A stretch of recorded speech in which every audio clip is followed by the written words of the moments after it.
Hello everyone, welcome back to my YouTube channel. I'm Dr. Shrutika Sanjay Davne. Today I'm coming up with a new video on accessory symptoms. तो accessory symptoms के बारे में पहले doctor Hahnemann ने Organon of medicine में किस aphorism में दिया है ये हमें पता होना चाहिए. It is about accessory symptoms. It is mention in aphorism number 95.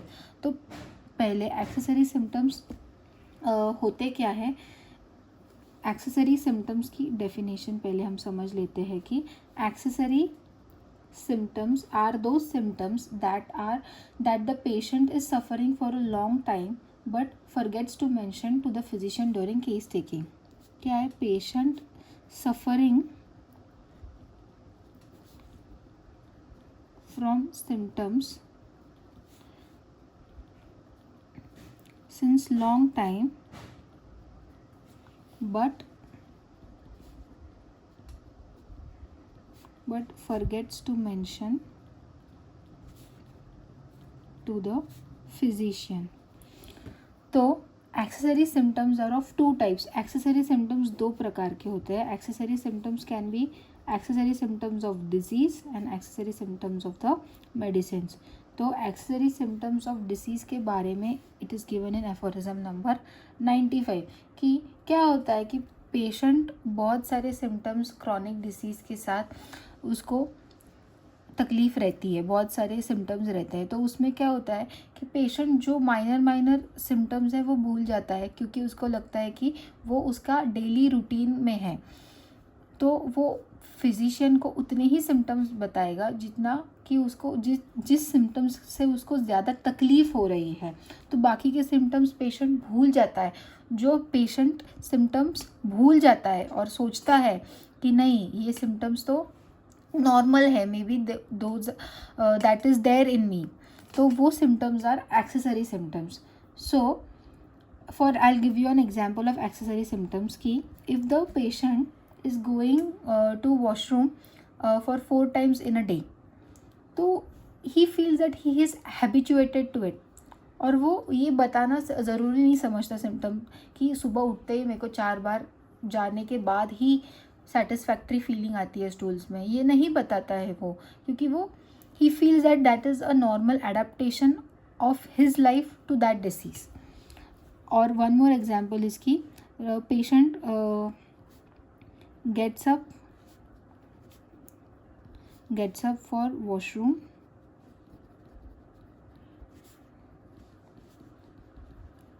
3 to 4 times in his sleep. अगर ये है तो पेशेंट को क्या लगता है कि 3-4 बार उठना ही मुझे पड़ता है. तो ये फिजिशियन को वो बताता नहीं है क्योंकि उसको लगता है कि ये जो सिम्टम है ये उसके बॉडी टाइप के लिए कॉमन है. तो इस वजह से क्या होता है कि we don't get the correct prescription और we can't find the correct similimum. So these symptoms are helpful to physician in treating one sided disease. तो ये जो पेशेंट सिम्टम्स बताता है it is useful in treating one sided disease. तो जब कभी भी मैं वन साइडेड डिसीज़ के बारे में वीडियो बनाऊंगी so I'll attach a link of accessory symptoms to it. So this was about accessory symptoms of the disease के accessory symptoms. उसके बाद है medicine के accessory symptoms.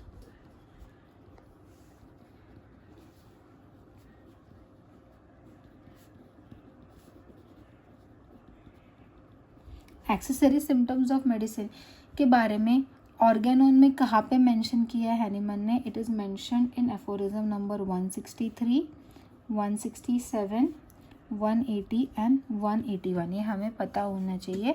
It can also be आज in your AIA PGT exam. So while treating a case with partially suitable homeopathic remedy. Accessory symptoms मतलब क्या कि हमें तो पूरा पिक्चर मिला नहीं है पेशेंट के बारे में.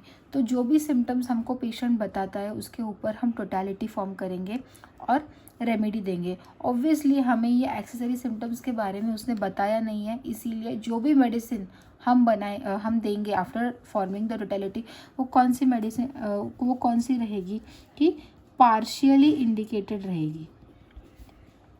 पार्शियली इंडिकेटेड रेमेडी से हम उसको ठीक करने की कोशिश कर रहे हैं. इसीलिए कंप्लीट क्योर तो होगा नहीं इस केसेस में। तो how are we suppose to proceed कि while treating a case with partially suitable homeopathic remedy, some new symptoms can be observed the patient which has never felt in his life। तो ये partially indicated remedy patient को देने के बाद patient को बहुत ज़्यादा दूसरे सिम्टम्स भी उसको फील होने लगते हैं जो उसने पहले कभी महसूस नहीं किया है। So after giving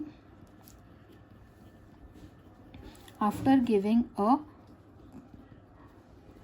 partially indicated remedy in a case, patient comes up with new symptoms which he has not felt ever. So these symptoms are accessory symptoms of the medicine. ये था एक्सेसरी सिम्टम्स ऑफ डिसीज़ और ये है accessory symptoms of the medicine. Disease के accessory symptoms और medicine देने के बाद पेशेंट को नए सिम्टम्स जो आ रहे हैं उसको बोलते हैं accessory symptoms of the medicine. So only if an imperfectly selected remedy produces accessory symptoms. तो इस केस में हमें क्या करना है कि एक्सेसरी सिम्टम्स आ रहे हैं पेशेंट को, तो ये न्यू सिम्टम्स है। हाउ टू ट्रीटमेंट क्या देना है कि रीकेस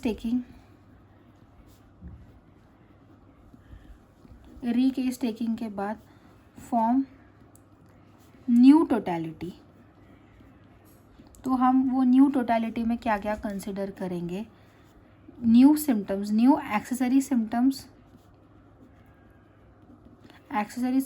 of the medicine plus accessory symptoms of the medicine plus symptoms narrated by the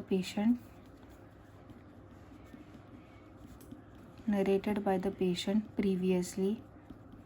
सो अगर हमें सिमिलिमम या करेक्ट मेडिसिन कौन सी है या परफेक्ट सिमिलिमम लेना है तो accessory symptoms of the medicines को भी कंसिडर करना होगा and also the symptoms which are narrated initially by the patient previously during the case taking. ये दोनों को मिला के we have to find the perfect similimum और perfect remedy.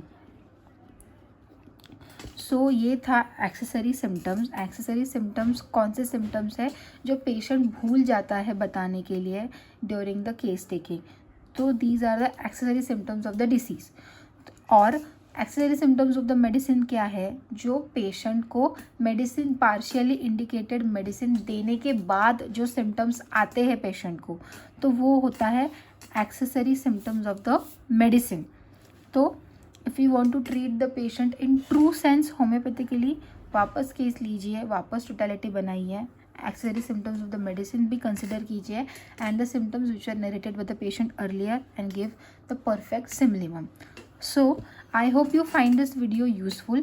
Do like, share, comment and subscribe to my YouTube channel and stay tuned for coming up videos. Thank you.